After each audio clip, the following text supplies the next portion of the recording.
Bienvenue sur Africa 24 dans cette nouvelle édition du 12-15. Voici les titres de l'actualité. Une intervention militaire de la CEDEAO aura-t-elle lieu au Niger ?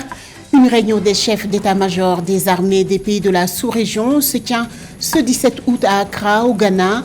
Elle sera essentiellement consacrée à la finalisation d'un éventuel plan d'intervention. L'Ouganda et l'Algérie, deux pays producteurs de café, veulent unir leurs forces. Leur objectif est de créer une entreprise commune pour donner plus de valeur à leur production respective de café. Plus de détails sur cette coopération dans cette édition. Et puis au Burkina Faso, les autorités ont institué une nouvelle tenue scolaire. L'emblématique pagne tissé, le Faso d'Anfani, sera adopté par l'ensemble des élèves pour cette rentrée scolaire 2023-2024. Mais tout d'abord, les chefs d'état-major de la CEDEAO se réunissent ce jeudi 17 août à Accra, au Ghana. 2 jours de discussion pour finaliser le plan d'une éventuelle intervention militaire visant à rétablir l'ordre constitutionnel au Niger. Le commissaire aux affaires politiques, à la paix et à la sécurité de la CEDEAO, le Ghanéen Abdel Fattah Moussa, y prend part. Le Sénégal, le Bénin, la Côte d'Ivoire et le Nigeria se sont dit prêts à déployer des effectifs. La Guinée, le Mali, le Burkina Faso ou encore l'Algérie l'ont rejeté. Le Sénat nigérian de son côté a également émis son opposition. Si l'option d'une intervention armée reste possible, la voie diplomatique reste la plus encouragée. L'Union africaine s'est d'ailleurs désolidarisée de la CEDEAO ce mercredi et a mis en garde contre l'usage de la force au Niger.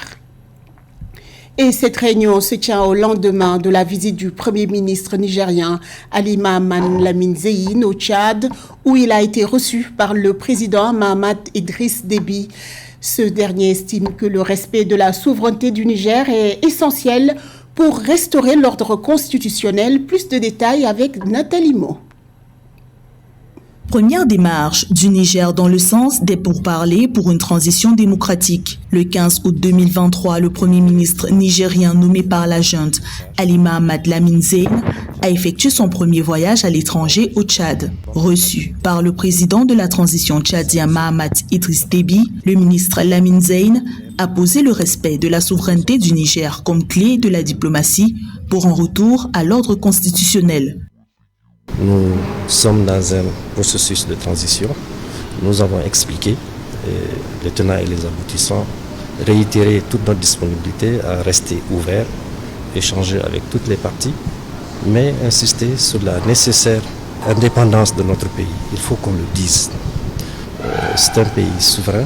Alors que le Niger mobilise ses alliés et soutient sur l'échiquier continental, la CEDEAO maintient le déploiement de la force régionale en attente comme l'une des solutions à la crise à Niamey. Les chefs d'état-major du bloc ouest-africain tiennent une réunion militaire de haut niveau à Accra au Ghana les 17 et 18 août 2023 pour élaborer les contours d'une intervention militaire afin de restaurer le pouvoir du président déchu, Mohamed Bazoum.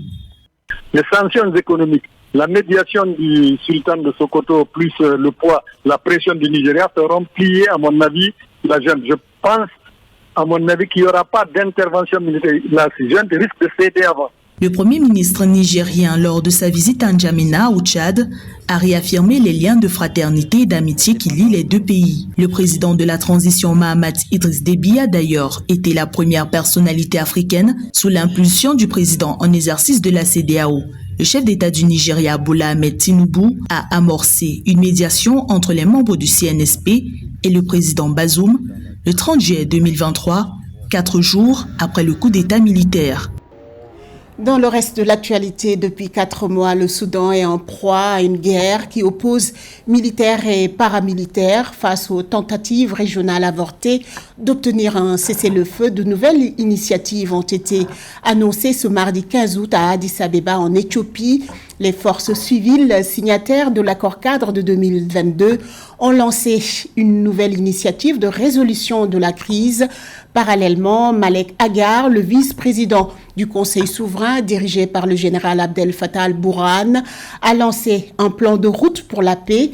Leur objectif est d'obtenir un cessez-le-feu par des moyens pacifiques en retirant les forces militaires des villes. Ils souhaitent ensuite former un gouvernement civil de transition et former une nouvelle armée soudanaise unifiée. Cette guerre a débuté le 15 avril 2023, a provoqué un drame humanitaire au sein de la population civile. Elle a également causé environ 3 900 morts, plus de 3 millions de déplacés et près d'1 million de réfugiés. L'Ouganda et l'Algérie mettent dans la main pour mieux tirer profit de leur brin. Le président Yoweri Museveni ambitionne de créer une entreprise commune avec l'Algérie pour donner plus de valeur au café produit dans leurs pays respectifs. Une visite de travail d'hommes d'affaires algériens est prévue au mois de septembre prochain à Kampala pour examiner les possibilités de coopération. Plus de précisions avec ce sujet de Nana Kamsou-Kom. Le volume des exportations de café de l'Ouganda est estimé à environ 5 millions de secs pour une valeur d'environ 500 millions de dollars. Les principaux partenaires commerciaux du café ougandais sont l'Union européenne, en particulier l'Allemagne, l'Italie, la Belgique et les États-Unis. Après des années de dur labeur pour approvisionner l'Europe du café, Museveni estime qu'il est temps de booster la croissance économique à travers les exportations du café vers l'Afrique, notamment l'Algérie, qui importe environ 130 000 tonnes de graines de café par an, pour une valeur d'environ 300 millions de dollars par an. Je propose qu'on ait une entreprise commune. Le pays obtiendra plus de revenus par le biais de l'entreprise commune que ce que nous obtenons actuellement pour le café brut. Pour le café brut, nous obtenons peut-être 2,5 $ américains par kilogramme, mais si nous y ajoutons de la valeur, nous pouvons obtenir 25 $ américains, même si l'Ouganda obtient 25 $ américains avec notre entreprise commune et que les opérations extérieures prennent 10 ou 15 $ américains, ce sera une situation gagnant-gagnant et cela créera plus d'emplois. C'est pourquoi nous souhaitons que nos amis d'Afrique du Nord et du Moyen-Orient viennent coopérer avec nous pour cette part de 25 $ américains. Le ministre du Commerce et de la Promotion des Exportations, Tayeb Zitouni, a salué l'initiative du président Museveni et a déclaré que son pays était prêt à y participer. Il ajoute que des hommes d'affaires viendront en Ouganda en septembre pour examiner les possibilités de coopération. Nous soutenons les Européens, nous achetons leurs véhicules, leurs avions, leurs médicaments, y compris pour les Japonais, mais ils ne le comprennent pas. Maintenant, quand nous disons « Ok, vous nous soutenez aussi en ajoutant de la valeur au café ici, en achetant plus et en payant plus », ils ne le comprennent pas. En Ouganda, la filière café a réalisé une belle performance à l'export en mois de mai 2023. Selon les statistiques de l'Autorité de développement du café, les expéditions de fèves ont atteint 618 388 secs pour des recettes de 58,6 millions de dollars. Il s'agit de plus haut niveau mensuel enregistré par l'industrie, aussi bien en termes de volume que de valeur, depuis 1991. Une rentabilité que le président Museveni souhaite maximiser. Au Burkina Faso, à partir de cette rentrée scolaire 2023-2024, les autorités ont intégré une nouvelle tenue scolaire, le faso d'Anfani ou pagne tissé de la patrie. Ce tissu emblématique aux valeurs patriotiques sera arboré par les élèves du poste primaire et du secondaire, tant du public que du privé. Cette démarche vise à promouvoir la richesse culturelle du pays, un sujet de Joël Ballot. La tenue scolaire en faso d'Anfani. Rentrée scolaire 2023-2024. Le faso d'Anfani, tissu traditionnel burkinabé, sera à l'honneur. Le Conseil national de transition a adopté le 9 août 2023 un décret instituant la tenue scolaire au faso d'Anfani. Une phase pilote sera lancée dès la rentrée 2023 au niveau du primaire et du secondaire, tant du public que du privé. La tenue sera portée par les élèves le lundi, jour qui sera dédié à la montée des couleurs dans les structures éducatives. Et la liberté sera donnée aux établissements de choisir le paille qu'ils désirent pourvu qu'il soit en faso d'Anfani. La mise en œuvre de cette mesure sera flexible et non contraignante sur une période de 4 années scolaires, comme l'indique Joseph Ouedraogo, ministre de l'Éducation nationale. Avec ce décret, le gouvernement burkinabé s'engage à valoriser la production textile artisanale locale, en particulier l'étau Faso d'Anfani, aujourd'hui labellisé. Notre ambition est de rendre l'école accessible à tous les enfants, sans discrimination. C'est pourquoi, tout en mettant l'accent sur la sensibilisation, nous veillerons à ce que le port de la tenue scolaire Faso d'Anfani ne constitue en aucun cas un frein à l'accès à l'éducation. Porter le Faso d'Anfani est un acte économique, culturel et politique de défi à l'impérialisme, avec coutume de dire Thomas Sankara. Plus onéreux que le wax, le Faso d'Anfani est perçu comme élégant, mais toutes les catégories sociales ne sont pas toujours en mesure de s'en procurer. C'est pourquoi aucun élève ne serait exclu de l'école du fait du non-respect de la mesure du port de Faso d'Anfani. Le Faso d'Anfani est un produit stratégique pour le Burkina Faso, dont le potentiel de revenus annuel est évalué à plus de 50 milliards de francs CFA. Aujourd'hui labellisé, il fait la fierté du peuple burkinabé et de son institution au sein du système éducatif. À la page sport, la deuxième édition du tournoi Vision C a eu lieu du 4 au 10 août dernier à Douala au Cameroun. 100 basketteurs en herbe de 17 académies ont pris part à ce tournoi initié par Steve Chengang, coach player développement à Boston Celtics en NBA. Au programme formation, encadrement et organisation des camps des jeunes, un reportage de Narcisse Youn. Au Cameroun, l'association Vision C et son fondateur Steve Chengang, player development coach à Boston Celtics à NBA, ont organisé un tournoi réunissant 17 centres de formation en basketball du 3 au 5 août 2023 au gymnase de l'université de Douala. Le tournoi a connu la victoire de Friendship de Yaoundé chez les hommes et Alpha de la même ville chez les femmes. Pour la seconde articulation de cet événement sportif, 100 jeunes issus de toutes les régions du Cameroun âgés respectivement de 13 à 16 ans ont pris part de 8 au 9 août au gymnase du collège de la salle de Douala à la deuxième édition du tournoi national Vision C.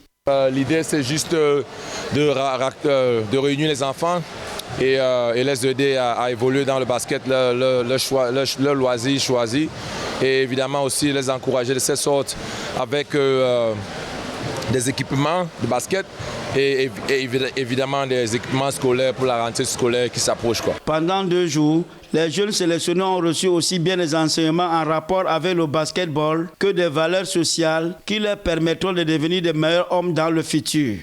On a fait les dribbles, on a fait les passes, on a appris à faire la passe avec une main, avec sur 2 appuis, sur 1 appui.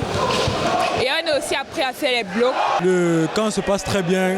Le matin, on s'est étiré, échauffé. Ils nous ont appris les clés pour faire dans le jeu basique. Ils ont montré que l'important sont les fondamentaux. On nous a montré que l'étirement, les passes, comment savoir manier le ballon est très important dans le jeu. Et aussi que c'est aussi très important de se faire de nouveaux amis qui peuvent nous aider à l'avenir. Organisé bénévolement pendant 6 jours par Steve Chengang, ancien pensionnaire de Flux Academy de Douala, l'événement dénommé Association Vision C est un événement sportif made in Cameroun qui allie formation, encadrement, clinique des entraîneurs, formateurs et organisation des camps de jeunes Camerounais sans distinction de sexe, âgés de 13 à 16 ans. Il a pour vision, selon les organisateurs, de mettre en avant le basketball camerounais et accompagner tout ce qui s'est fait de bien de la discipline depuis des années. À la page culture, la 17e édition de la Nuit des Contes s'est tenue le 14 août dernier dans la commune d'Abomey-Calvi au Bénin. Cette rencontre culturelle est organisée chaque année par l'association Mémoire d'Afrique. Son ambition est de pérenniser les contes et légendes africaines. L'autre ambition est de faire un travail de transmission de ce patrimoine culturel immatériel à la nouvelle génération. Un reportage de Mélo Lefti Chires Ounou. Support de culture par essence et par excellence, le conte tisse entre les générations un lien de continuité entre l'histoire et la civilisation. La 17e édition de la Nuit des contes a réuni des conteurs professionnels, griots, amateurs et amoureux de l'histoire à l'espace Le Centre à Lobozumpa dans la commune d'Abomey-Calavi au Bénin. Cette soirée dédiée à l'oralité et au récit vise à perpétuer le conte. Elle favorise le relais de l'histoire africaine. Le conte véhicule entre autres des valeurs ancestrales, mais elle constitue aussi un divertissement. Quand moi je partage mes histoires, c'est une occasion de traverser le cœur, de rentrer dans le cœur de certaines personnes, de toucher la sensibilité des gens, de faire changer les mentalités parce que le conte, en même temps, comme vertu, est un levier de changement de comportement sociétal. Donc du coup, ces genres de soirées sont à perpétuer, à initier, parce que quand on se rend compte qu'aujourd'hui, beaucoup de choses partent de travers, il faudrait que ces genres d'événements viennent pour que les valeurs sociétales puissent continuer. Les langues locales sont au cœur de la transmission du patrimoine culturel immatériel que demeurent les contes et légendes. Autrefois, le conte se racontait le soir au coin du feu par des aînés, les grands-parents notamment. Avec l'avènement des nouvelles technologies, la tradition de l'oralité semble avoir été reléguée au second plan. Cependant, des ambassadeurs de la Nuit des contes entendent démontrer aux plus jeunes l'importance des légendes. Ils travaillent pour raconter des histoires en langue afin de donner de la valeur au récit et reconnecter les communautés rurales. J'aime bien lire des contes, j'adore ça.